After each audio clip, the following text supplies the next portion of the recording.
औज़ुबिल्लाहिमिनश्शैतानिर्रजीम बिस्मिल्लाहिर्रहमानिर्रहीम। प्यारे बच्चों अस्सलाम वालेकुम। मुझे उम्मीद है आप सब अपने अपने घरों पर सही सलामत से होंगे। प्यारे बच्चों, आज हम आपकी किताब से एक सबक पढ़ेंगे जिसका उन्वान है आज़माइश शर्त है। प्यारे बच्चों, और साथ ही हम आज़माइश की अहमियत से भी वाकिफ़ हो जाएंगे। प्यारे बच्चों, इसका सबक का आज हम पहला ही पैराग्राफ पढ़ेंगे। शुरू करेंगे हम। एक बूढ़े आदमी ने मरते वक्त अपने अकलूते बेटे को नसीहत की कि बेटा, आजमाए बगैर किसी को अपना दोस्त न बनाना, और किसी न किसी मरहले पर अजीज़ों और रिश्तेदारों, अजीज़ के माने है दोस्त, और रिश्तेदारों को भी किसी आजमाइश के वक्त ज़रूर परखने की या पहचानने की कोशिश करना, ताकि आइंदा के लिए तुम्हें तजुर्बा हासिल हो। कुछ दिनों बाद बूढ़ा मर गया और बेटे ने बाप की बातों को आजमाने के लिए अपनी बीवी और करीबी दोस्त की आजमाइश का तहिया कर लिया। उसका दोस्त बहुत ही चालाक था और मुकामी हाकिमों के लिए मुखबिर यानी जासूसी का काम करता था। वो उस नौजवान के घर भी आया जाया करता था और उसकी बीवी को बाबी कहकर पुकारता था। एक रोज़ नौजवान किसी काम से शहर चला गया और वापसी पर कसाई की दुकान से सरी पाय खरीद कर लाया। उसने सोचा कि अपने मरहूम बाप की नसीहतों को परखने के लिए ये एक अच्छा तरीका है। चनाचे एक थैले में सरी पाय लेकर जब वो गाँव वापस पहुंचा तो खासी रात डाल चुकी थी। उसने अंधेरे में घबराई हुई आवाज़ में अपनी बीवी से कहा कि वो घर में रोशनी न करे, और एक कदाल लेकर चुपचाप आंगन में एक गड्ढा खोदने लगा।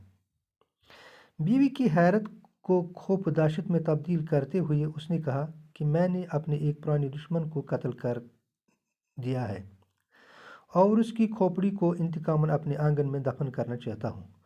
बीवी चुपचाप गड्ढा खोदती रही और नौजवान ने अपने हाथों से थैले में रखी हुई दुश्मन की खोपड़ी को दफन कर दिया।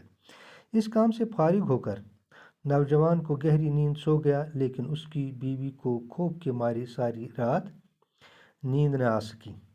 सुबह को नौजवान कहीं काम करने के लिए चला गया तो उसका दोस्त, जो सरकारी जासूस था, उसके घर में दाखिल हुआ और नौजवान के बारे में दरियाफ्त करने लगा। उसने देखा कि नौजवान की बीवी के चेहरे पर हवायाँ उड़ रही हैं और उसकी आंखें सुर्ख हो रही हैं। पहले तो वो समझा कि मियाँ बीवी में कुछ नाचाकी हो गई होगी, लेकिन ये बात उससे खिलाफ मामूल महसूस हुई और उसने पूछ ही लिया कि भाभी सचमुच बताई कि क्या बात है।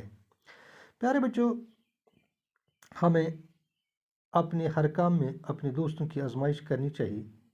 हमें किसी पर आंखें बंद करके भरोसा नहीं करना चाहिए, बल्कि आजमाइश का तरीका अपनाना चाहिए। जब किसी को आजमा कर परखा जाए तो उस पर भरोसा किया जा सकता है। प्यारे बच्चों, इस सबक में, इस पैराग्राफ में हमने पढ़ा कि उस आदमी ने अपने बाप की नसीहत पर अमल करते हुए अपने दोस्त और बीवी की राजदारी की आजमाइश की, जिससे उसे पता चला कि अपने घर वालों और दोस्तों से राजदारी रखनी चाहिए, क्योंकि ये लोग भी किसी इंसान के दुश्मन बन जाते हैं। जिस तरह इस आदमी ने अपने दोस्त और बीवी की आजमाइश करने के लिए ये तरीका इख्तियार किया है, इसलिए हर काम में आजमाइश ज़रूरी है। शुक्रिया। इंशाअल्लाह कल फिर मिलेंगे और साथ ही हम इसका दूसरा पैराग्राफ भी पढ़ेंगे इंशाअल्लाह। अस्सलाम वालेकुम।